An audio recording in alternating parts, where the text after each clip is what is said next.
don't even know where to begin with this guy on the first question. I just think like A hard one.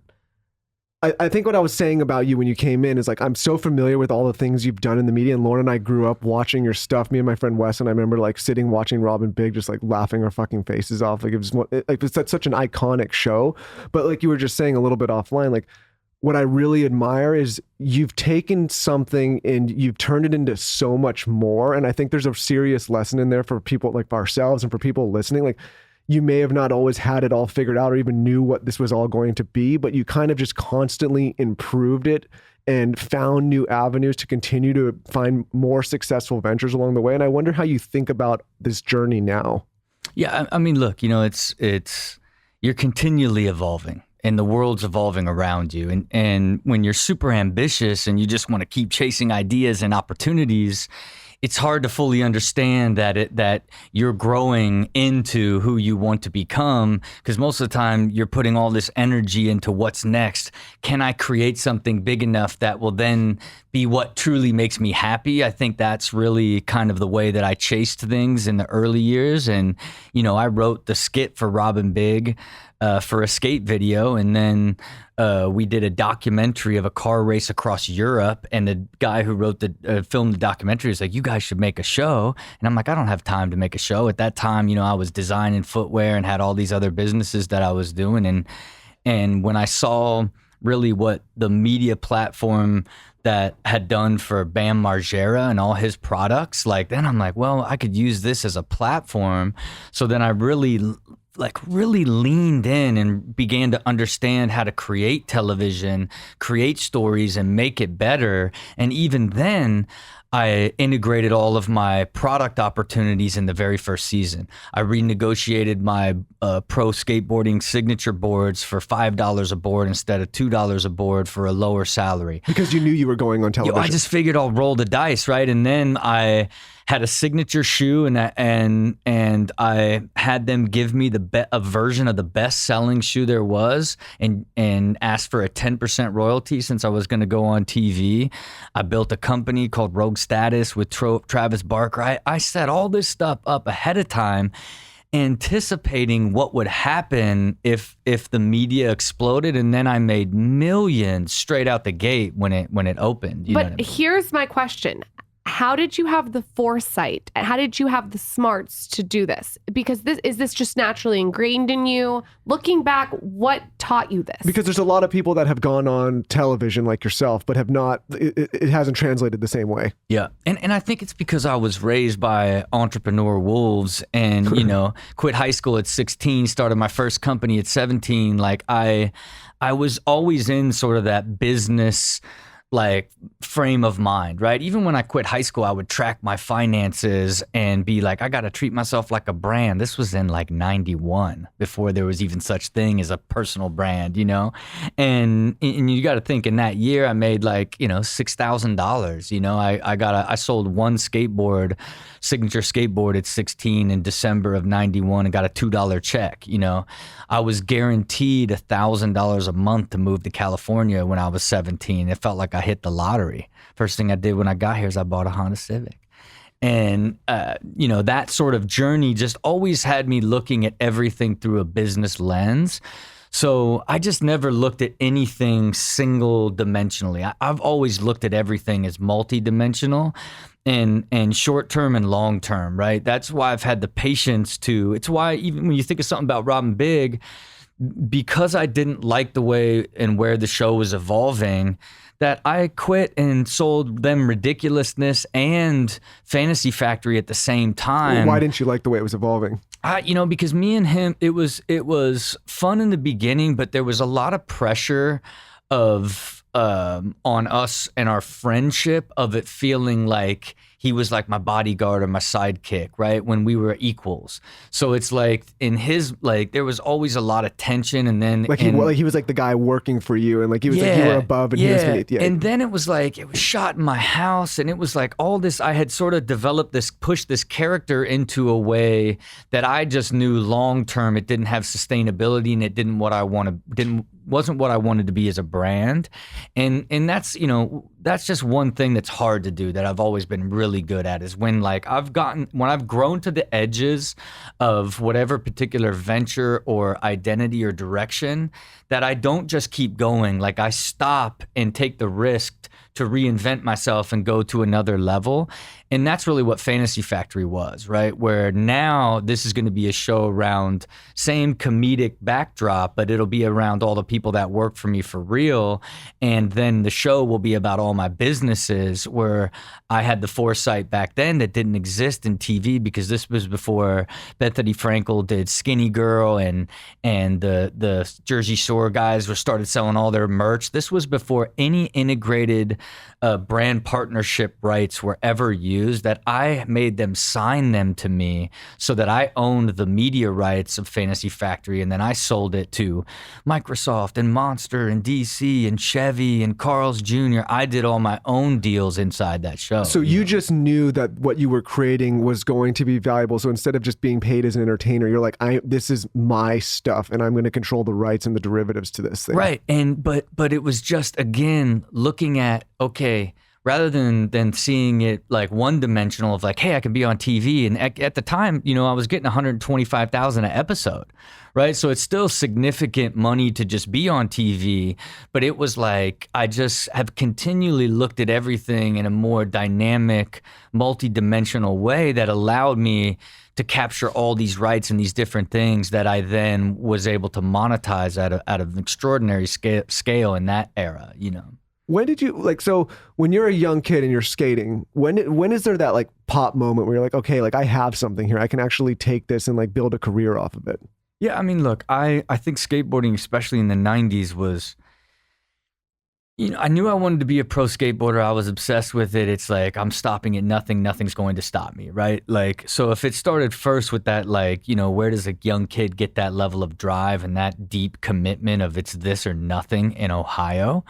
But you begin to build belief in yourself as you begin to cover these milestones. You get sponsored, then you have a factory sponsor, then you start doing well in contests, then you're getting coverage in magazines, and now they offer to turn you pro. Like, you build the belief in yourself. And since I was able to do that at a very young age, it also allowed me to take risk at a young age, start my first company really young, and begin to learn and sort of accelerate my evolution, because I found success at an early age that allowed me to build the self-belief to take risks and know that failure, if you will, is part of the process of achieving bigger and bigger things, How have you managed to stay away from distractions? And maybe you haven't. Women, booze, drugs. I feel like I just finished Steve-O's book, which I was like, oh my, I mean, his life story is wild, Michael. Yeah. You have to read it. It's I'm also very familiar with Steve-O. His life story. Well, this is the generation I grew up on. No, but I feel like I'm an 87. I was born in 87. have not been distracted like that. Yeah, no, because look, I never, I feel like if you're going to get caught in drugs and be really caught in the throes of what was like given to you, especially in mainstream fame, it was a really interesting transition. I'm lucky. You got to keep in mind, Rob Big came out, I was 32. So it wasn't like I was like a young kid. Like, I had sort of like built sort of my foundation, and I was always looking at it more from a opportunity of how can I evolve my life to a higher level, rather than look where I'm at. And don't get me wrong, I think I partied too much then. Okay, I believe that because I was so ambitious and always chasing the next thing, it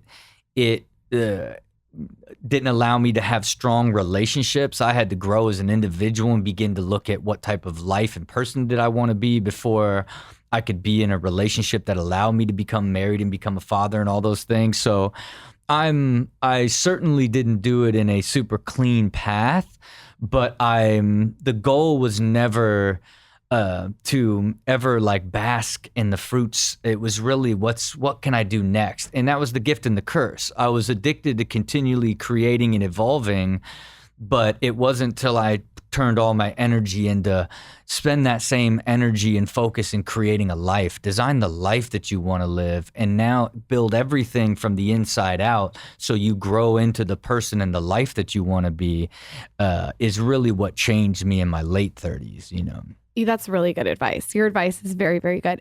I'm sure you're surrounded by a lot of successful people. What is some advice from these people that you've received that has been like so amazing for you? Look, for me, I think the thing that I'm, as a business person, that I never fully understood until I really started getting around other successful people is how important it is, if you want to do big business and be wealthy and successful, that you have to understand money. You have to really learn money, and you have to put in the energy to master money and ultimately understand why you want money, what you want to do with it, because it ends up being this huge, not only cornerstone of your lifestyle and your way of life, but also help if you don't know why you're chasing money, then you take on things that you would say yes to something that you normally wouldn't say no to. And if you're not growing into some sort of financial goal that's going to lead you to a more sustainable, peaceful life, right? Like that you just end up saying yes to everything, thinking like, oh, if I just keep making more money, then I'll chill one day, is sort of what I think most truly successful people I know have really mastered money and have a great understanding of the value of their time and know when to trade their time for money and hiring people and automating things and making life easier and more effortless. But it's an ongoing process. I'm in a group. It's a peer group of high net worth individuals that we meet every single month, and once a month, somebody has to do portfolio defense, where you have to share all your assets and then you have to like battle it through with the group. So the beauty of that is that is only the realest of the real, right? Like you don't enter that group and like have some fake it till you make it balance sheet. This is only the realest, bring the some real. real shit. And so for me, it's been this accelerated like understanding of not only like my own processes and systems inside how I manage my family office or my personal net worth, but how other really successful, wealthy people do it, and seeing like the pitfalls and the mistakes that they've made that I can continue to learn and apply to myself. But, stuff like that is invaluable. But, you want to live a big life, you have to understand money, really. As a young man, as you started first, like, you said you came here and bought a Honda Civic, but as you started to make money, real money, were there any pitfalls that you were like, looking back, you're like, man, I could have avoided that, or I wish I would have known this sooner? All the way till I was 40. Okay. All the way to 40. Blew every dime. I didn't, even the hundreds of millions that I've made in the last, 7-8 years is only a product of stopping and deciding and building a plan. Okay, how am I actually going to build wealth, and what am I going to do with that money? Which then informed the decisions I would make, the type of companies I wanted to create, the type of things that I could maximize of the opportunities that I had.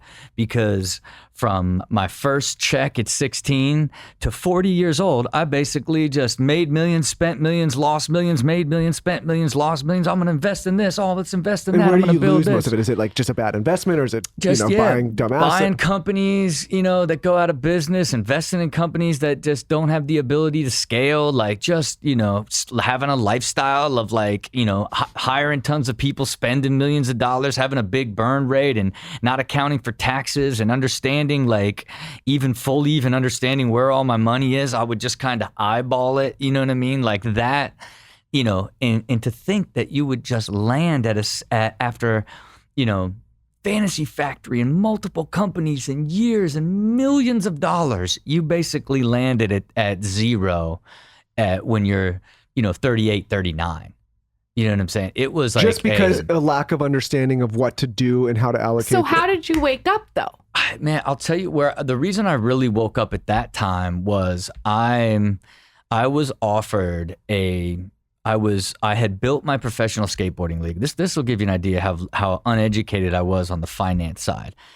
My professional skateboarding league, I basically created the UFC of skateboarding and signed all the best skateboarders in the world to exclusive contracts, funded it, profitable right out the gate. Someone had said, you could raise money for this, so you don't have to be responsible for it and probably take some money off the table. And they told me that it was probably worth $30 million. And I'm like, how on earth? It did $7 million in revenue. How on earth is it worth $30 million? I didn't even know what oh no, it's like a media and events company. It trades at close to 5 times revenue. You know what I mean? I'm like, what does that even, how is that even possible? That's how blind I was to it. And so I followed this path with this banker, an investment banker, who at the time I thought an investment banker was someone that dealt with high net worth individuals at banks. I didn't realize they were the middleman in venture and private equity transactions. And when we went out to raise money for my league, everybody was like all the people that the venture groups were like, we want to invest in you. Cause it was I have all these different shows. I had a cartoon on Nickelodeon, 2 shows on MTV, all these brands that I owned. They're you're the league. asset. Yeah. They're you're the actual asset. And so, they offered me, a group out here called the Rain Group offered me a 360 deal, right? Where we will invest in you and be partners with you to take the Rob Dyrdek brand to the next level. And it was finally, the really smart business people see me and are like, this is the guy. We're going to make this guy a billionaire. And that's how it works. You get the really smart people recognize the genius and they take you to the billion, right? That's really what I expected. And then, the initial offer was, the investment banker was like, okay, they're going to value you at $100 million. They're going to give you $50 million, own half of everything you do for life. You will get $30 million, and then they'll put $20 million into the company. I said, let's go, man. Let's go. It's time to become a billionaire. Show me the way, rich, smart people. Show me the way. And when they got through the diligence process, they established that I was basically worth nothing and that they offered to loan me $7 million and I had to pay it back at a 15% interest rate. I had to go on a salary and that they would then have the rights to own half of me forever, but they would have to figure out where they could create value in me. And so it was the most devastating, man, you don't understand business. You don't understand money. And furthermore, you're not happy. You're just not even happy. Is this the life what are you even doing any of this stuff for? Is this the life that you even want? And right at that point, I told them no, I just can't do this deal. Even the main guy was like, just take our deal and you become our problem. We'll figure it out together. You know what I mean? Jesus Christ. And I said no. And then I just went on this journey of I'm going to learn everything about business. And when I come back to you for money, I'm now going to have such a thorough plan of how you give me 10 million. I'm going to turn that 10 million into 100 million, into 500 million, whatever it may be. But in that process, I found books like Start at the End, this business book that was decide exactly what you want out of a business. At the very beginning, I want to build it and sell it for 50 million. Okay, build the plan backwards. It's but I was all right, no, I'm going to do that to my life. And I really built an entire sort of vision for my life and how I was going to build a business that built businesses, and that every single one of those I'm going to start at the end and decide what I'm going to sell them for and build a pathway to do all of that. And I just began to rapidly expand into life. And the poetic side of this is the first thing that I built and sold in my new system after that 360 deal offer from them was my production company. The same group bought my production company for $190 million. So from making me a loan offer to own half of me for life, 6 years later, they basically bought an asset from me, which I got $130 million of, that will, basically set me for life and completely change the trajectory of everything that I'll do from this point.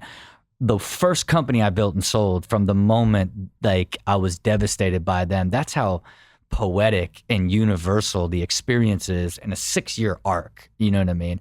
But the difference is it's 6 years later, I am married with children and living this beautiful, harmonious, extraordinarily fulfilling, amazing life that was built in a balanced and structured and purpose and intentional way, rather than just continually like going in chaos, hoping that I'll keep working hard enough and finally something will be big enough that then changes my life and then I'll be happy and find balance and peace. Instead, I designed a balanced and peaceful life, and that's what accelerated my ability to find great and create great wealth, you know. So you're saying you sort of put the same strategy behind your family that you put with your business. You created sort of what you wanted. Can you talk about that? When you met your wife, what did that look like? How did you guys create that plan together? Yeah, I mean, look, it's, you know, even though I'll go into the magical side of intention and ultimately, you know, like, it's pure destiny and like twin flame level love, you know what I mean? Which I will. You better fucking talk about me like that when you talk about me and my back. You know what I mean? And it's like, I don't ever, you know, look, I send her an email every morning with a love quote of everything I'm doing that Rob, day. shut the fuck up, okay? I love, Wait. It's what? like, look, I don't have like, we don't do like, we do. Last night we did movie night. We do Friday night pasta night. We do Wednesday breakfast. I pick and drop the kids off every day from school. Well, thanks for coming by, man. It was you great know what I meeting mean? you. Like, Keep going. You know, we have Sunday dates. On Wednesday, we have family syncs with all of our assistants where we get on the same page, where then I review the entire calendar for the next month so she knows exactly what I'm doing. I'd like a family sync, Lauren. That sounds good. I'm on board with the family sync. I would like an email. What's the email? The love notes? Look, I list out everything that I'm doing in that day, what it means to me, and then I put a love quote at the top, you know, whatever it But may are you be. like Googling this love quote, or you make I it? Google the love quote. It's not, Yeah, it's it's not, Google the love Google quote. the But I fucking also love quote. Where's have, the love I quote? it's also not off have, the top of the dome. I'm not that good, but Okay. I modify it because I want to make a book of them one day, and there's been hundreds, but but then the assistant like puts in my calendar in the email so I can just cut and paste it and go, right? So I continue to add all these automations in my life to be able to do it at this scale. And then we have a therapist come to the house every other week just to have neutral ground. And we have Monday night talk nights where we turn everything off and we just talk, because we don't have a single wall between us. And I know how rare this love is because I found it in my late 30s, you know, and got married at 40. Like, I'm like, to her, she's younger, she's 32. It's like I know that she's growing and evolving, and it's my responsibility to keep harmony and just never allow there to ever be anything that exists in our relationship, because I'm so grateful that I even get this type of love, because I was getting to the place that I thought you just didn't deserve love. You will never find a great love, you know, and so I just will never take it for granted and never compromise it or ever put anything before it. I've done 500 of these shows. I've never heard a man talk about a relationship like this. Yeah. This is incredibly evolved And think about mature. this. I'm very I have to sit with this for a second. Well, and I honestly and I'm listening there, and I know I'm giving you shit, but like a lot of the things you just said are very good ideas, especially if someone's been married for a while. Like, I'm even going to take a lot of that stuff and be like, I'm going to have to take some of your ideas and be like, okay, that is. I need to know a little bit more details on everything you're saying. How did you even understand that this is what? It feels like you're speaking like a woman's language when you talk. Yeah. I mean, well, look, it's not about, I think you guys both connect with the idea. I've heard you guys say it of just, I'm just trying to get better and better, right? And so for me, it's like you've got to apply systems and structure, automation to even begin to understand where you can optimize and make something better. You can't make something better by trying to start over all the time, right? And so I've applied that to every single aspect of my existence. Like, my life is this series of systems that are all interconnected together that I'm continually optimizing. So I'm optimizing my life as a whole. And all of that is based around my beautiful present experience, right? I'm trying to live every day in a high energy, amazing experience. And that requires so many aspects of those systems being designed against the way that you want to live, which requires designing time and then optimizing those for how they make you feel. What is the energy every day? So you just continually optimize your time, your energy, and your future experiences on an ongoing basis in order to live in sort of a perpetual state of harmony, which to me is heaven on earth, right? So when you peel that down to like the system with my wife, I even ask her every day to tell me how she feels about the relationship 0 to 10, right? So that like what? Excuse me, if I don't get asked that every single day, I'm out. Look, it's upper level. It's upper level, but it's like, what does that do? It's qualitatively, because if she says a 2, we can have an awareness. I call it qualitative awareness, where if you just ask yourself, you then like see the things that continually happen that you have to clear out. And like, what's something that has she ever given you like a 7, and why'd she give you a 7? Oh, Have you ever gotten a 2?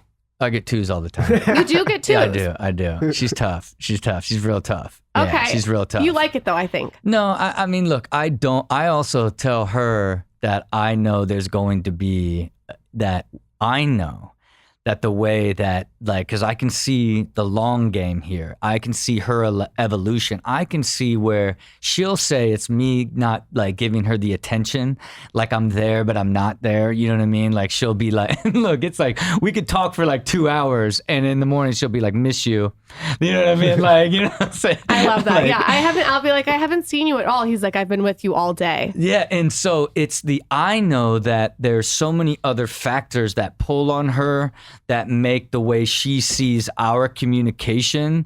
So I don't judge the number. All I know is like, I see, like, I know when I can get on a bit of a streak that it takes a lot of extra work as it relates to making her feel noticed all day on an ongoing basis. But for me, it takes a lot of energy when you think you're doing it, but you're not, because that range can be missed based off of her headspace, right?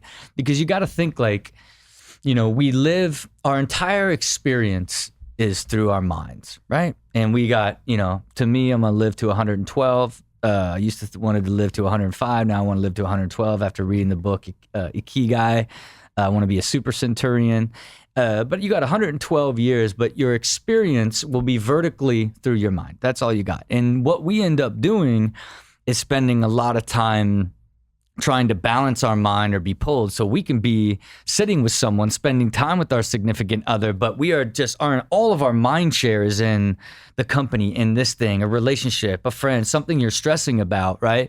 Because ultimately the only place that you can find joy is in the present, right? But your mind, drifts between creating the future and problem solving, and then in the worst case, hoping and wishing or dwelling and sulking, right? Where no action's taking place. And so you're really just trying to avoid those outer edges and then getting to a place where you're experiencing the joy of the present with whoever you're with. But for me, man, I drift into creating the future. I love creating the future. So I'm constantly like just thinking, like, even though I'm there, I'm like, ooh, I'm going to do that. Like this world that I've created is so exciting to me. And despite the fact that I spend the majority of my life with my wife and kids, because I could show you by the numbers, because I track every single hour of every day. And I could show you how I've worked less and less over these last 3 years and become higher and higher output. To the point of working very little at this point for the scale of what I do. But it still boils down to how present and how rich my mind share is with my wife and the times that we spend, with my kids and the times that we spend. Which requires designing your life in a way. For me, it's free thinking in the mornings. I get up at 4:30 and then just work on all different types of stuff till I meditate and brain train at 6:30. Then wake up the kids, take them to school, trainer comes, then chief of staff calls, then start my day. And then I started doing execution for 2 hours after that. So I would free think and then execute, then take structured meetings behind that in order to stay in this sort of constant state of being present and harmonious at all times. Can you talk a little bit how you think about time at this stage in your life? Because I think from the outside, you would see you on a million episodes of Ridiculousness. You'd see you on Fantasy Factory, Rob, all these things. It looks like you're constantly go, go, go, go. And you hear all these characters out there like hustle culture. But a gem I think I just picked up from you is that you're actually maybe physically working less and spending more time thinking and more time with your family, but you have a much higher output now. And I want to understand how you came to that. Because you have a limited amount of mind share in a day, right? And so you either do less, or you automate, or you hire. And I have just basically did a combination of all of that, including design, automate, and optimize everything. I shoot 252 episodes of television a year. It's 4% of my time. Wow. Right? I have automated and optimized that show to such a level, it's 4% of my time. I take my kids to school every day. 1.5 hours, 36 times a year, give or take, 36 weeks a year, give or take, 7.5 hours a week. It's almost the same amount of time that I shoot 252 episodes of television. So, well, how do I know that? So specifically, because I track it, I tag it all, and then it goes into these dashboards, and then I see where I'm spending all my time, and it's like the most phenomenal, like. What dashboard is this? Is this like a Google, like what calendar app? No, are you using? I wrote a script. I had an engineer write a script for me so that like it. What? What do you mean? You had an engineer So it can write a break- script? it can take your Explain calendar this. and- we need to. We really are into time management. I mean, so like when you look at like how my calendar looks, right? Like And what calendar app are you using? Just Google. Okay, Google. Yeah, and then so this is what my days look like, right? And then I'm getting up it's at very 3:30 working, and this isn't planned. A lot of this is planned, but then I adapt throughout the day. I just tag it all and make sure that I have it all. So you can just track exactly what you're doing and where you're spending your time. So then it pumps into these dashboards where it shows all the time, and then every single day I track, did I get up at 5, or my sleep score, my readiness score. Did I get up before 5? Did I brain train, meditate, work out, take supplements? Did I have a clean diet? Did I drink? And then I ask myself every day how I feel about my life, work, and health, 0 to 10. Right? And I've done that. This is really, really, really impressive because it's so optimized. I mean, I think this is incredible. This is why I wanted to have you on, and we were talking out in the hall, and I was like, there's so many lessons that I think young people, any people, can get from the way that you've operated. Because on the surface, right, like you present a certain way, but you're very thoughtful, and the things you've built are nothing less than phenomenal. And I think like understanding the systems and how you get it, because it's a lot to manage all this, right? And we have it to a smaller degree where it's like you're running a business, but also you're doing front-facing things. You're running a media, you're like doing media. It sounds like though after this conversation, we need to get more system-oriented. It sounds like you really have it down. When right, it's systems over everything. Yes. You know what I'm saying? And because you have to, and look, for me, I launched the Dyrdek machine in 2016. Like I did press for like a month, and I'm like, all right, what am I doing? Like I'm just talking about what I'm going to do. Like I didn't do press again till the 5-year mark after I'd sold multiple companies for hundreds of millions. And so like in that time, I had built all these systems for my life, because really all I want to do is live an amazing life. That's really my only goal here, right? It's like, I'm not like, and I built all of this in a harmonious, happy way. I just keep getting healthier. I keep getting more balanced. I keep getting more evolved into a better version of myself on an ongoing basis. And so it's almost that what I was able to create in life almost jumped over what I created in business over the last 5 years. And so when I went to do press over this last year and start doing podcasts and having conversations, it was like everybody couldn't believe the way that I operated, which in turn drove me to like, man, I got to build this and share this with people, which led to I'm doing a 3-book series. I'm doing 300 pieces of content around the 3 books, and all of them support the core philosophy of sort of the machine mindset that I call it. And I'm building the software so that you guys could easily like replicate through your own design and begin to see the value in using qualitative data and I quantitative want to do data. that. That's exactly what I need you to create that. Like I need the blueprint. Right. And so to me, it's almost like that's now what I'm doing over the next couple years. I stopped building, I built 18 companies over the last few years, sold 6 of them, and then had gotten to this point, started the business podcast, which led to like mindset stuff, which led to like, no, I want to build this philosophy. And then keep in mind this, I have understand the short-term value of my time and the long-term value. So I even know that I'm not going to want to be shooting business content for the next 10 years. So I even put a block of structure of how many I'm going to shoot, why I'm going to shoot it. And ultimately, I'm going to shoot it with the intent of it being a funnel to drive to my software, where then my software can scale beyond the content without me. And then I can begin another chapter of life when I'm 55, rather than being trapped by the machine and the system that I created. Because we get trapped by our systems. We get trapped by, I got to do the show and now I got to do these appearances. Now it's like you create the life and now you're stuck to it, and then it's part of your identity and all these things. So pulling away from the system that you've already created, your habits and everything, it's incredibly difficult, I like talking to guys like you because, and maybe you think about it in a similar way. I think about my life in phases. And I'm like, okay, like phase 20 to 30 is like, I'm going to do a lot of dumb shit and I'm going to like fuck up a lot of things, but I'm going to figure out, I'm going to learn a lot, right? And I was kind of like, okay with that phase. I'm going to blow a bunch of money. I'm going to make some bad choices. I'm going to stumble. And then I feel like 30 to 40 is like, okay, I'm going to like kind of get my footing under me. So I'm in this phase. I'm going to figure out, I'm going to learn some lessons from guys like you. I'm going to maybe like get my chops. And I feel like 40 to 50 is like that. Maybe that could be the prime phase, right? Like maybe I could like, establish a little bit. But I actually think about it in like 70 to 80, like, and I think about these kind of like steps. And the reason I bring this up is we talk to a lot of young people on the show, and people are in such a rush to reach the end right away. And they think they have such less time than they actually do, right? Especially young people. Like, I got to figure all this out right now. I got to know my passion today. It's like, dude, you're 22 years old. Yeah.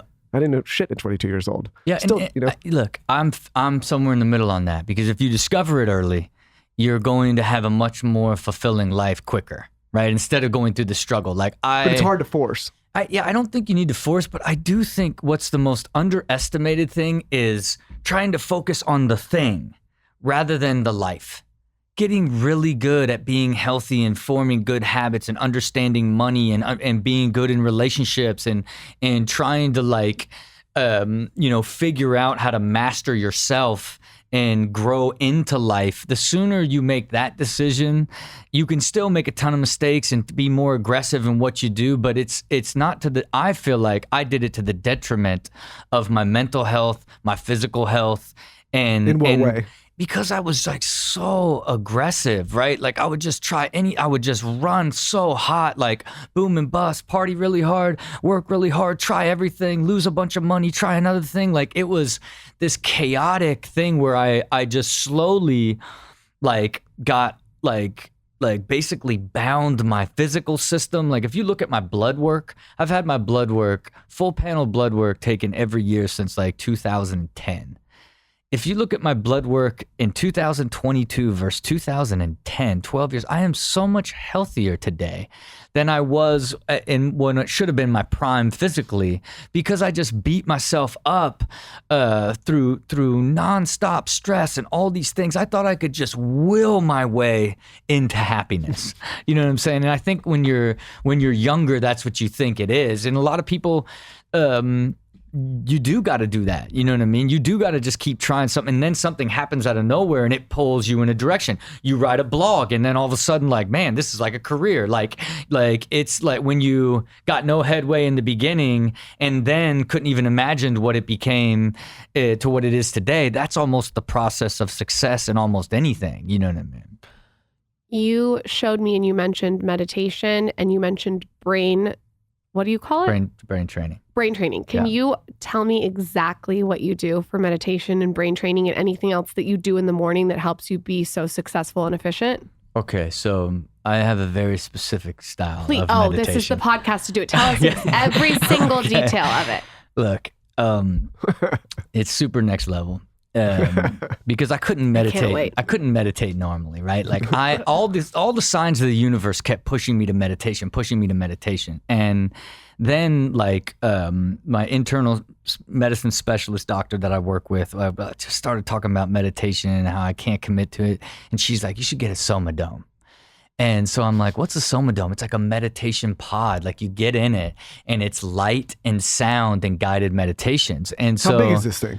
it's like a, like a big thing that you put in, you sit in like it, a it's like sauna a full size? egg. Yeah. Oh, it's like an egg. Okay, okay. Yeah, it's like an egg that you put over yourself. And so Maybe we should get one of those eggs. like I got it in 2018, and I would argue the majority of my happiness and wealth and abundance is ever since I got it, no doubt, right? And so What a plug for that company. yeah, and look, and it's like, and look, even like I've connected with the CEO, and I love her to death. I love her mission and really what it is. Although because it's like outside of my wheelhouse, I never invested or partnered. So this is strictly off of just a consumer who benefits from it. But I had, so how it works is you can choose from a series of different meditations, and one of them is a guided manifestation meditation. And so for me, I listen to the exact same guided meditation about creating a future, and then I sit in there. Is it Joe Dispenza? No, but it's not Joe Dispenza, but I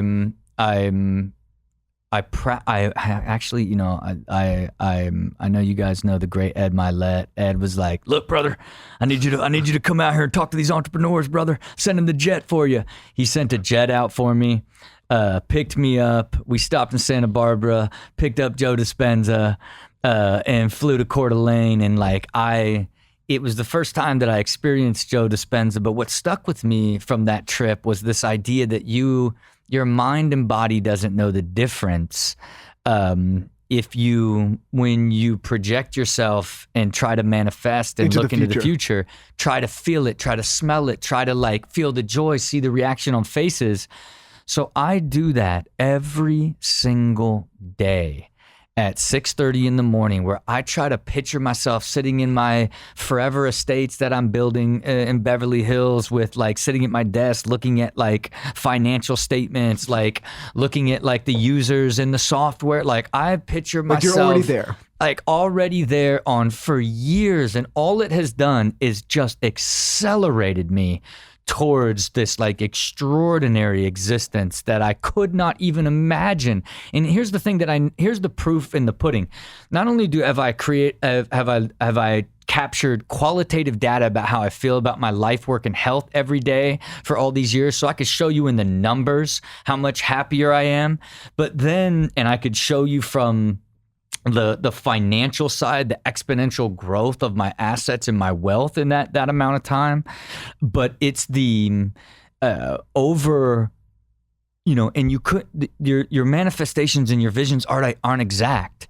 It's just pulling you towards this better and more optimized version of yourself. And it's always so much different than you envisioned it, but you get there. And then I track. I do every quarter a 5 and 15 year goals, right? And so if you look at my goals for my life in 2000, if you look at them in 2021 compared to Q4 of 2022, God forbid you go back and look at them in 2018 in a 4-year gap. My life goals were reached in 2.5 years, and who I've evolved into and what I even see as my potential is so much different in such a short amount of time. So I only say it to you look at everything I do as it's all combining together, and then you use manifestation and meditation as a tool to help your clear plans and all of your systems operate at a higher level to grow you and evolve you into your limitless potential that continually keeps moving forward as you grow. I am literally freaking out. This is probably my one of my most obsessed moments on the podcast, because I've been doing Joe Dispenza every morning, and I've been trying to articulate to my husband exactly what you just said. It's not even about just sitting in silence and being introspective. It's about sitting down without any distraction and thinking about how you want your life to go in each stage and feeling it and Well, that's smelling what I was talking about how phases. You just manipulated my husband. No. That was the best. I hope you just Hey, listen. you need to get in the dome. You need to get in the dome. Listen, I need Get to a get dome. Listen, I need to get me one of these eggs. That bro. was- maybe the first one was. Wait, you know what? I have Get just this one man an quick egg. question. How many minutes are we in the dome? 20. Okay. Here's the thing though about Joe, and I love Joe Dispenza, but it's a very distinct It doesn't voice. have to be It's- Joe. No, it's not Joe. It's Yeah, a different. but It's you a know what I'm different. saying with Joe, you know what I'm I love He's Joe, like, just but sit down for a moment. it's, I'm like, whoa. my guy friend was like, Lauren, I can't meditate. It's Have you just, ever met him? No, I'm dying Man. to have him on the Look, podcast. check this out. I didn't even know who he was when I met him. You didn't recognize his voice? No, I didn't. No, because he's not in my meditations, right? And Okay. I didn't even know He's who not he in the was. egg, Lauren. I knew who he was in the ethos, but I didn't know of his work exactly. And when I met him, I'm like, this is like, it felt like Jesus. It felt like, he felt like a saint. And I didn't even know. And then as I discovered who he was more, I'm like, oh, that makes sense. But like, man, this guy is like floating. He's changed my life. Yeah. He literally makes you the book Breaking the Habit of Being Yourself. He makes you stop. And my guy friend was like, Lauren, I just find meditation so boring. And I told him he's very successful. I said, think of it as a strategy session with yourself every day. And if you can look at it like that, it will change your life. I'm He's proof. gonna get an egg, but I think the way you articulate manifestation is important because I think a lot of people go on podcasts and like manifest, and they don't talk about it like you, where it's like you It's actually tangible. you have to take the data too and create the systems. You can't just like manifest that you're going to be successful and then not have all the systems and qualitative That's data it. in You place. can manifest much clearer plans. You know what I'm saying? Like detailed plans. My vision board is not like cutouts from like Elle magazine. Like I just pictured like a regular, like he's got a vision board. I just pictured you in your kitchen with but like look, scissors. you want to know what I do on the vision board? I make Machine Mindset New York Times bestseller. Like I Photoshop it all the way in, but this is what I do. I don't Photoshop in New York Times bestseller.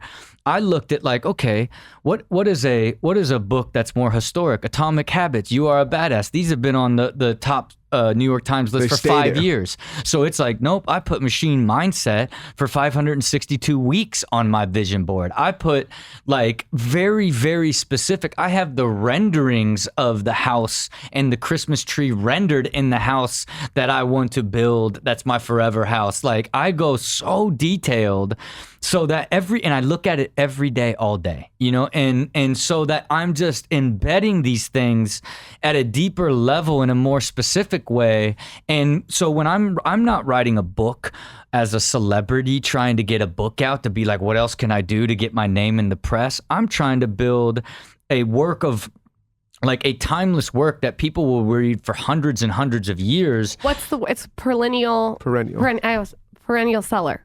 Yeah, like you got to think one of the books that like really blew my mind recently was The Science of Getting Rich, that was written by Wallace D. Wattles in 1910. And it's like, wow, is it like talking about the importance of evolution and how you're an evolutionary being and that you need time, reflection in order to actually take the lessons from the things that have happened to you to then be able to apply them, which in turn creates the evolution. Like 1910. And like that, I read it recently, changed the way that I looked at using my time and the importance of reflecting so that I can continue to accelerate my evolution. And how is my evolution being accelerated? Through designing clear, measurable outputs and long-term goals for the 6 core aspects of my life, that I'm continually growing into and evolving into, which in turn is what? Making me more balanced, more happy, and making a better and better life, which gives me what? More energy, which allows me to focus more on my relationship with my wife and adding more and more things to make sure that it continues to grow, just like I treat it to my companies and my health and everything else. You know what I mean? Do you have creative time in your calendar? Like when you say you create your vision board or maybe social content, whatever it is there blocks where it's like you're just creating or writing?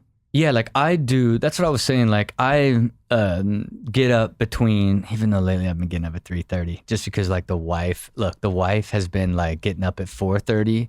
Oh, she's creeping in on your time. Yeah, oh, it's so great because she's getting up early because she's starting to work a lot more in the morning. Like, and it went from 6 to 5:30 because she needs to sleep a little bit longer than me. But the moment she started, then it starts pushing the sleep time earlier. So that means I can get up early. Like, so if we go to bed at 9, I'll get up at 4 or 3:30. Okay, so you're still getting a good amount. Yeah, and then I'm still tracking it and optimizing it, right? Because I still want to make sure that I don't compromise it. But the beauty of it is with the brain training every morning, you go from your sleep to your brain. You get your sleep score, and then you brain train to see how your mind feels. What's brain training? And brain training is just using an app. I just use Lumosity and just do like a series of brain games, right? And all I'm using it for is to gauge how sharp my mind feels this morning, right? And then all of my free thinking happens between that sort of 4 o'clock and 6:30, right? Like that is sort of that time where nobody's calling me, nothing's happening, and I use it for all types of stuff, creative, getting caught up, going deeper on work, different things. It's just that free time.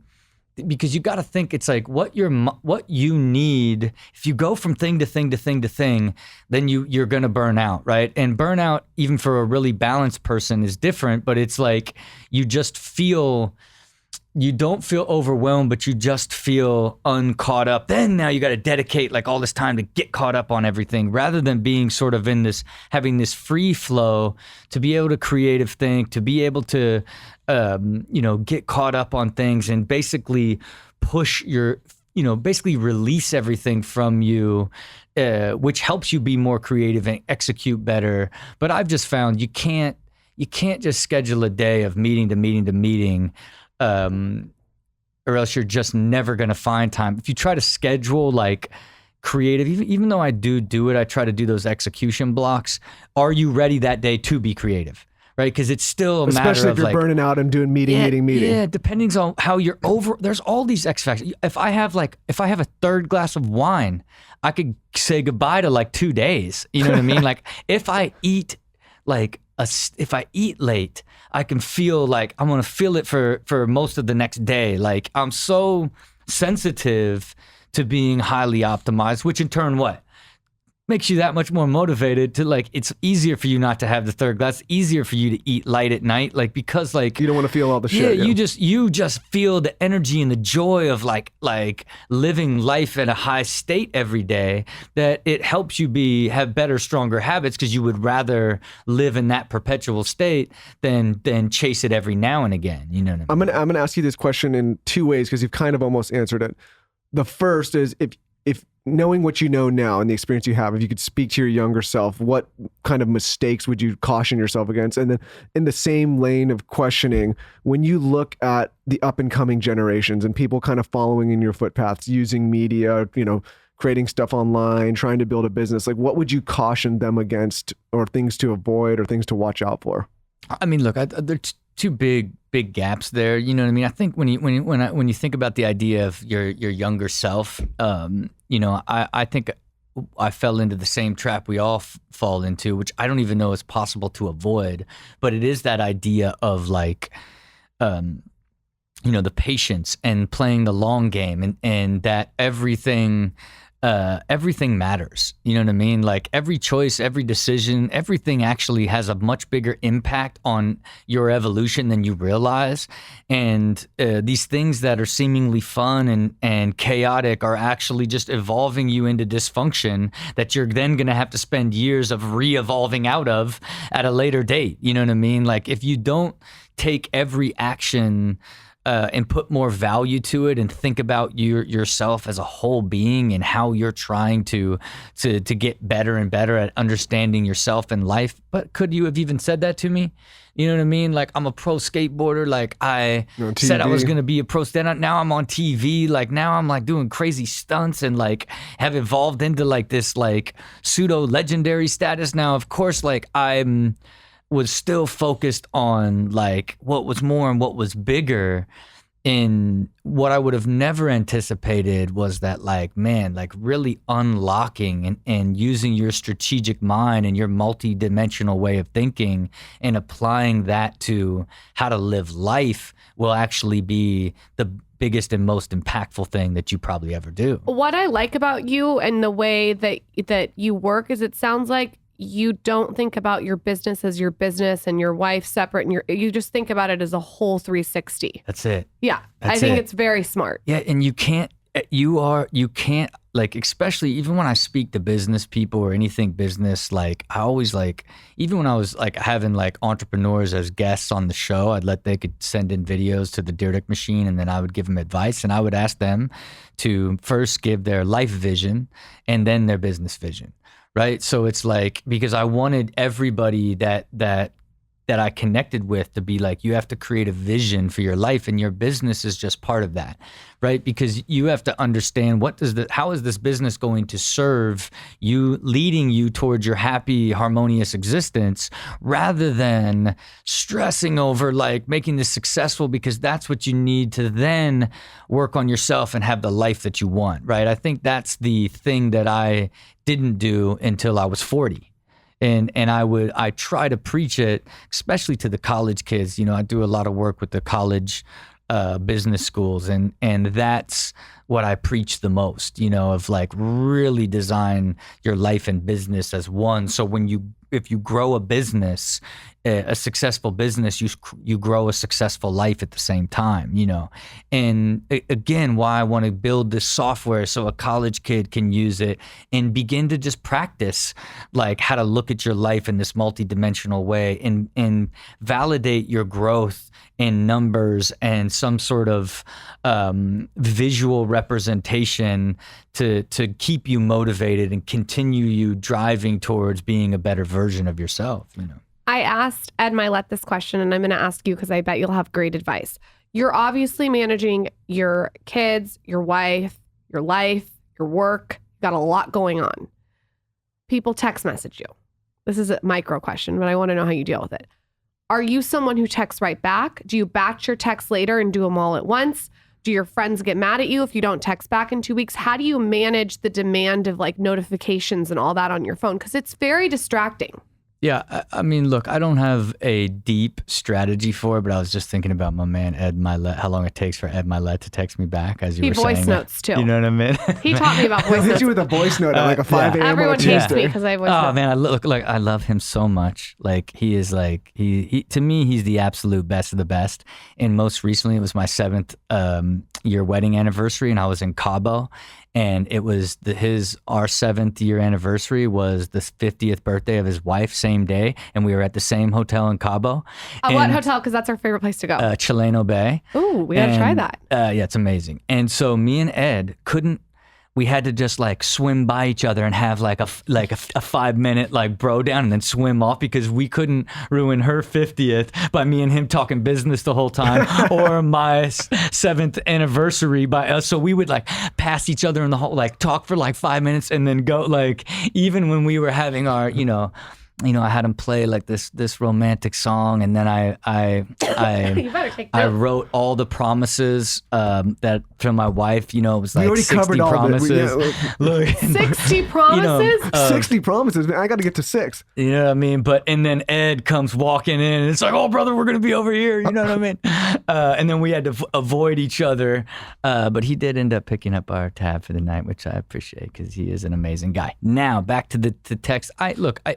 I'm every text has a certain level of value as it relates to my time, right? So some things I have to immediately respond to. It just is what it is, right? Other things, it's easier. I know, hey, I'll hit you back later when I can think about that or put some thought into it. Some are like, do I even need to engage? You know what I mean? It's rare that I will just straight dead text somebody, but it is certainly possible.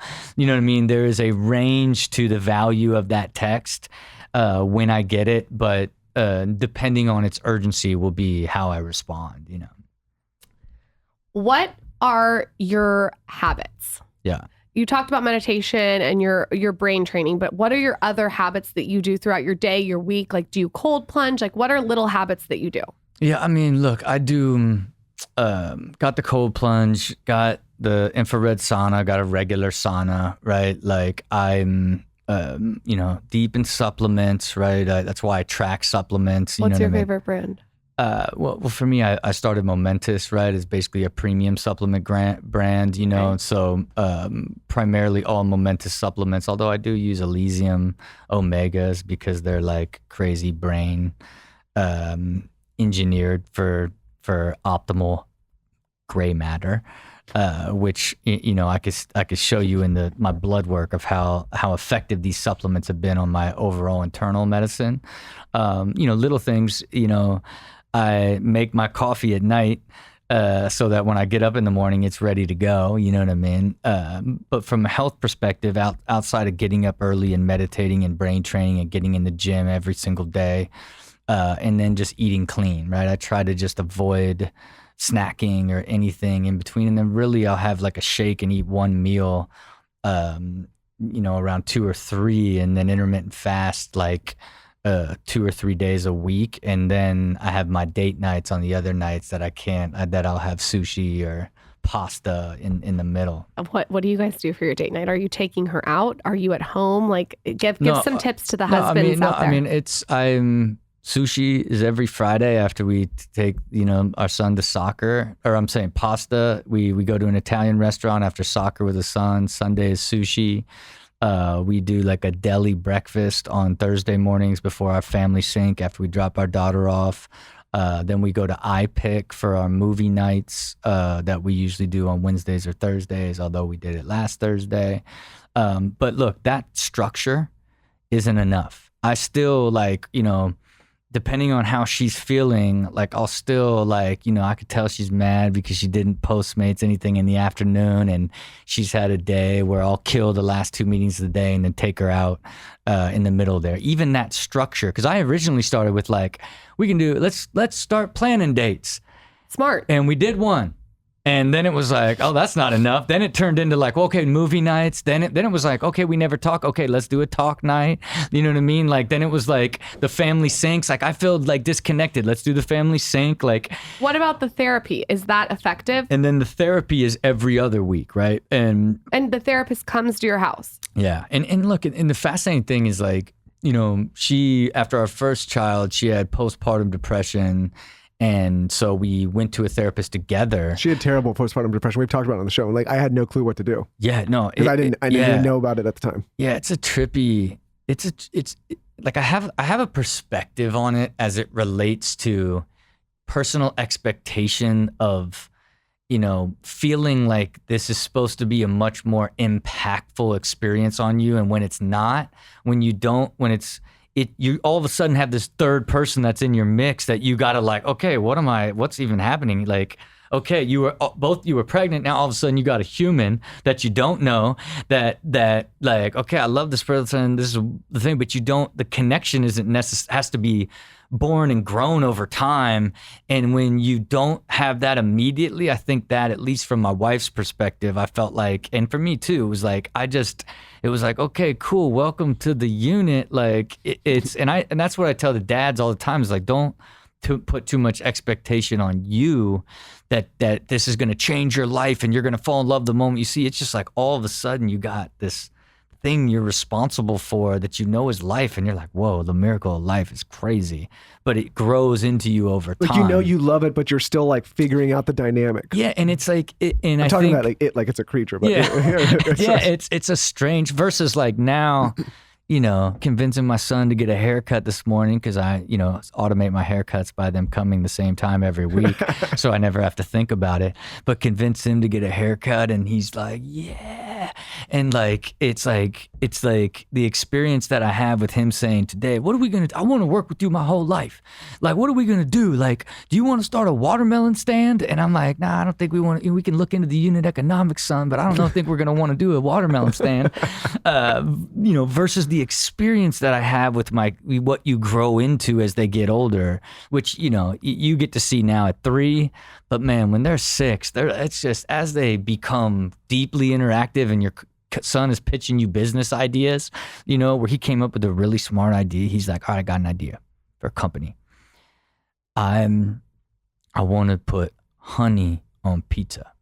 And I'm like, son, that's how you got to think, man. You're talking about the addressable market of pizza, and now you're going to do something unique. And I'm like, what do you want to call it? He's like, Delish Honey. I'm like, son, let's go to GoDaddy right now and see if that's available. We bought delishhoney.com and Delish. I love buying domains. I have so many stupid domains that I bought over this. But when they're available, it's like, whatever. Anyway, I digress back to therapy and its importance, right? It's like there's this neutral ground, right? We're like, so it's like when things that are just harder to talk about, or like she would keep in, or like I might have said that would have bummed her out, or I didn't realize it, just to give me perspective, and have a neutral ground to discuss, because you just can't even imagine, even in a great love and great relationship, how many things that you can't talk about and like you don't want to talk about that like build up over time till they explode, then you have to talk about. And it's almost like I'm fishing for all of those in every one of those sessions. And then it's this great place for stuff that's really bothering her that she can't say to me directly, that allows that neutral ground to feel like it's just not like where I just don't like shut it down or have my opinion on it, How did you help her during her postpartum depression? Did you use therapy as a tool to help her? Yeah. And really it was trying to like just help her get perspective on it, right? Because it's just perspective, right? It's your mind creates the experience. And then now like you slowly you box yourself in, and then you build the story that puts you in that place. And the only thing like and it doesn't like necessarily, you don't just get out of it. You don't be like, oh, that makes sense. Okay, cool, I'm good. You grow out of it the same way that like it collapsed in on you, and you have to grow out of it. And I think that's really, it was just sort of patience and continually reinforcing the perspective without pushing it to an unrealistic place. Like, look how beautiful like our son is. Like, how could you possibly be sad? Like, this is amazing, like, which that's not going to work. You know what I mean? It's like, this is your body going through it, and the experience is different than you expected. Like, you just got to get used to it. And as you get used to it, it's going to change. Your feelings are going to change. It's just the way to like how I would talk to myself almost if I was feeling that way, You have a very mature, impressive perspective when it comes to relationships. It's very rare to talk to a man that's this evolved. Why do you think that is? I mean, I feel like I'm just going to say it. There's a lot of men who are unfaithful. Yeah. There's a lot of men who are not good husbands. Why do you think that you sort of went the other way? I just love like the majority of men around here like the majority of men are fucking disgusting. Why aren't you? But yeah, God, man, I think it started first with feeling so lucky that I found this type of love in the first place, right? Were you dating a lot in your day, like when you're in your days? Like yes, and I had yes, a lot. You know what I mean? Is that what you call it, dating? Yeah. So yes, I was dating. Well, I mean, listen, I imagine you're all over the place. And so it was painfully like, but I had this limiting belief that I was meant, like the only like women that I was attracted to had this sort of fiery, edgy quality, and which in turn had most of them, with some form of like trauma, if you will, that I felt like it was almost like my destiny to sort of manage, you know what I mean? Like that was the only way that I would be able to ultimately, the level of attraction that I would need would come with that, is almost where I felt it was. And when I kind of broke that limiting belief, I did it by saying like, I'm actually not the person that the person I want to be with forever would want. And I just changed who I was completely. I stopped like, like hooking up. Like I really was like on some like I'm the next person I sleep with, I'm going to marry. And so it like Great advice. it Meaning like you, instead of acting the way you were and being like, someone's got to come fit into who I am, and like, I'm going to find that person, you changed completely who you but are. it's In also, AA, they say I was- write down all the qualities that you want in a person, and then go be them. Yeah, and to me it was just like I just really changed who I was to be the person that I was finally like my destiny would want to be with. And the story and the narrative of this is how I changed myself and for how long and why I did it and now you're here is literally, you know, to the point of like where I was like, all my friends knew I was doing it for forever. And then when I met my wife, it was like, they're like, oh my God, it worked. You know what I mean? And like but what my actual relationship and love is so beyond what I even could have even envisioned what would be amazing and ideal through my previous experience, right? And so, man, so it's like, I know how incredibly special it is. I know how it's allowed me to realize my full potential. And so I never take it for granted. And then, you know, I think, you know, in 2020, you know, after I had been, you know, married for 5 years and my entire life had just expanded into this extraordinary level of abundance and harmony, like I transitioned from this like idea of self-preservation to like generational preservation, right? Both from a wealth perspective and how I can make impact on my kids and their kids and what it means to be a Dyrdek forever. And part of that was like, I'm going to have the most like remarkable relationship with my wife that becomes the standard for everyone in our family forever. Right. And so it's like even the value of what this relationship means to not only us and living this amazing life, but It's the example for your children. what's possible for our kids, so that they don't think like, oh, this is how everything else is. This is how the world is. Like people cheat and everybody like gets over it after a certain amount of time. It's like everybody's like, we're not meant to be. It's like, no, this is. And then this is how we've done it as an example. And how does that become what's shared through generations of what it means to come from this family and have this name is what really even pushes me to an even further level. And I'm proud of it. You know what I'm saying? I'm proud to be like the balance that I have in life and how my kids and wife are first and how I have created such a high output, high level of success through putting the family first, you know, and that it is possible. And I'm not going to be like, you know, you ain't going to catch me like in a DM and you're so hot. Oh God, you're so hot. What You're are you not gonna talking catch about? me. Are you talking know what I'm about somebody saying? specific? You know what I mean? You're not gonna catch me like Tiger Woods. Like you're never. It's You're not. It's not even an option for you. and so for me, it's like I'm so proud of that, and I know how rare it is too, and I want it to be what is possible for everybody that gets married and goes on the journey with somebody else and continually share with them what we do and why we do all these systems and put all this stuff in place. Because ultimately, you know, our goal for the people around us is to, you know, be the example of what is possible. Well, and it's like, I mean, from what I've gotten from a lot from this conversation, but one of the things is like, you're a high level thinker. You want to do high level things. And to me, same things. Like, doesn't it seem like the easiest thing to just kind of like step out on your wife or your girlfriend and fuck around and be a bad parent? Or like that's like a common thing. Like it's a harder thing to have integrity and to stay faithful and to put in the work. And when times get rough, to like put in even more work and like that's the rare breed, right? And like, that's what I aspire to be. I don't want to be another statistic like everybody else, right? Yeah, and look, in you did, those relationships grew apart. You know what I mean? There's this book called His Needs, Her Needs, Her Needs, His Needs, that a friend of mine recommended that I read before when we first got married. And then we listened to the audiobook together at the pool on our 7th wedding anniversary in Cabo.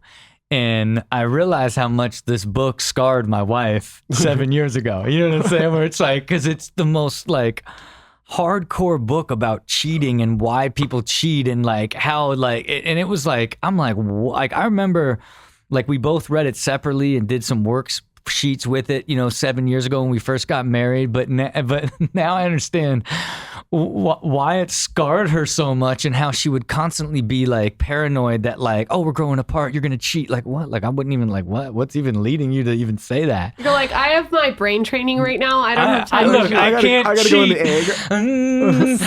But it's so funny you talk about changing yourself, and I'll speak just for the men in my life. I won't speak for any of the women, but like I have all these guys my age, like 35, 36, that are giving me all these sob stories about like not finding the woman. I'm like, dude, I just saw you in your underpants sitting on your couch swiping 18 girls and like dating a bunch of women. But that's not being like, the kind of. But that's what I'm saying is it's not. Said. I'm like you want to attract this amazing woman that wants to take you seriously, and you're in your underwear swiping on an beating apple. your meat on your couch, like watching Pornhub, is not going to attract the girl of your dreams. I can't understand why I don't find the perfect 10. I'm like, dude, your nuts are hanging out of your boxer shorts and you're swiping all day. I also think like I was having this conversation with two girls the other night in New York City.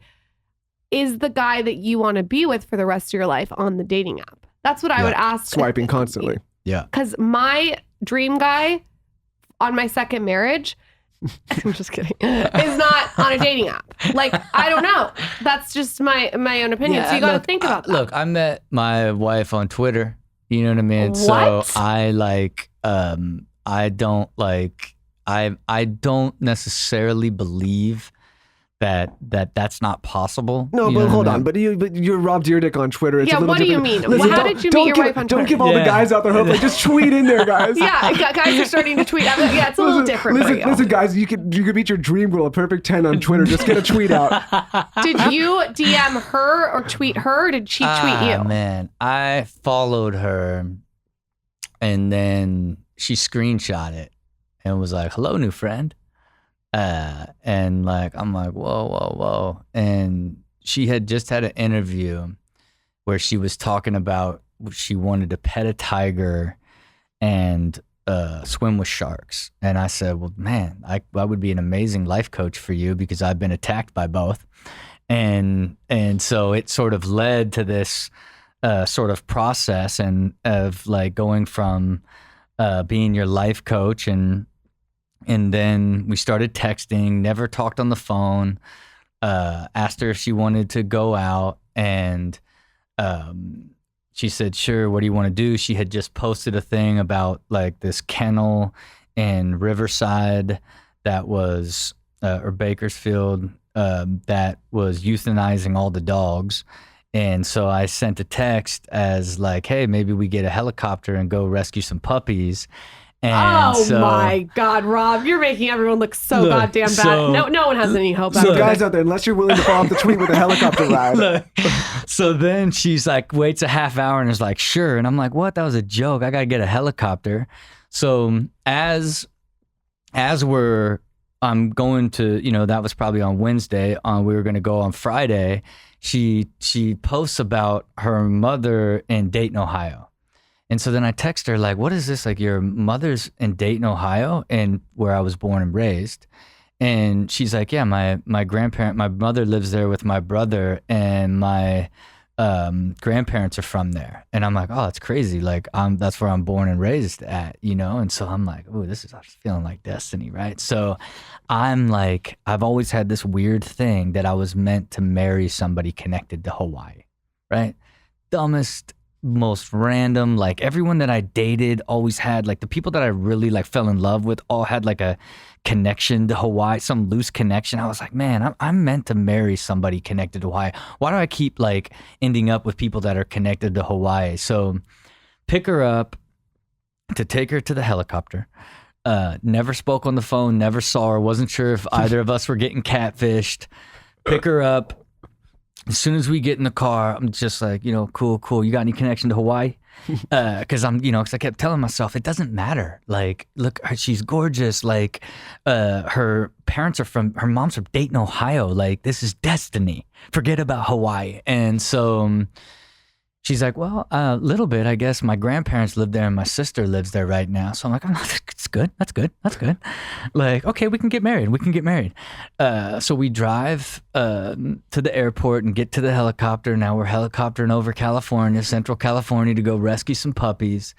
And, you know, I'm trying to be impressive, you know, about how like evolved I am. And You could have sat there like a mute. I'm sure she would have been just fine. She's going to get puppies and rescue them. Look, and what am I trying to be like? I'm trying to show this new evolved, like, I just, whatever. And then she begins to tell a story of how she had a rare blood disease when she was 10 called aplastic anemia and was given like 6 months to live. Oh, shit. And then she was Make-A-Wish granted her wish, and her only wish was to swim with dolphins. And so Make-A-Wish granted her wish and flew her to Hawaii, where she swam with dolphins. And through that experience, she said that, like, I told myself I'm not going to let myself die, that I want to experience stuff like this for the rest of my life, and went home and went through all these experimental treatments, and it went into remission and beat the disease. Wow. And as soon as she finished, I'm like, this is my wife.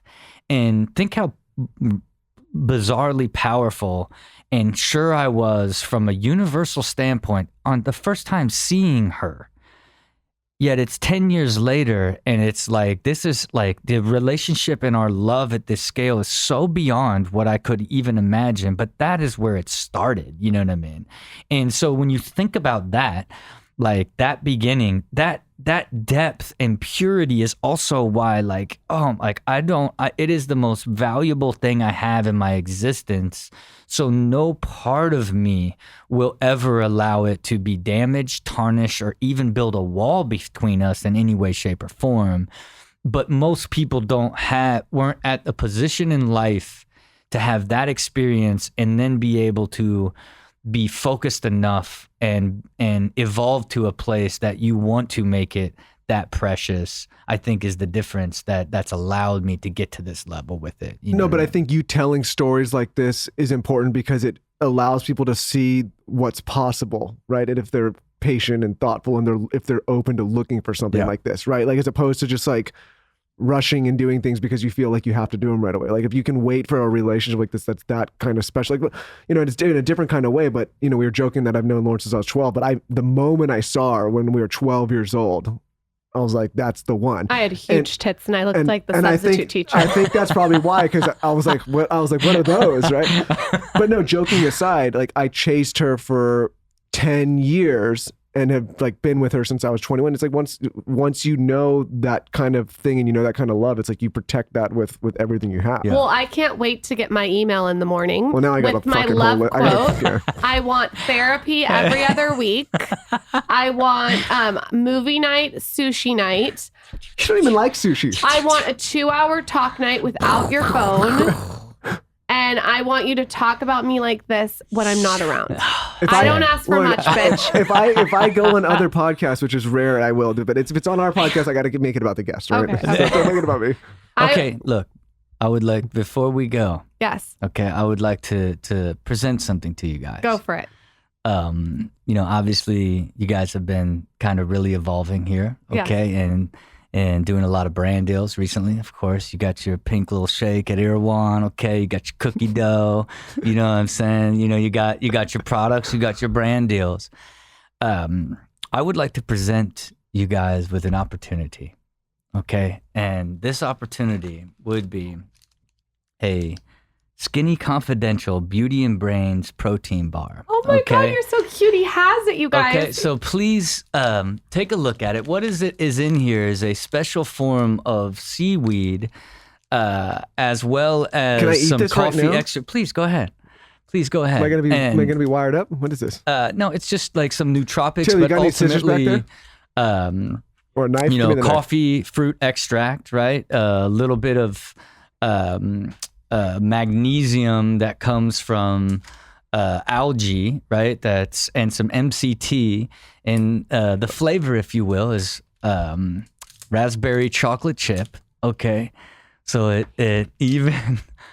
Oh, now you're speaking her language. You know what I mean? So it ends up, 210 calories, 11 grams of protein, 7 grams of sugar, a Mindright nootropic Are we in the Dyrdek superfood. machine right now? Are we going to the You Dyrdek are. machine? What is going on? You are. This is so good, first of all. And the product development at Mindright is second to none.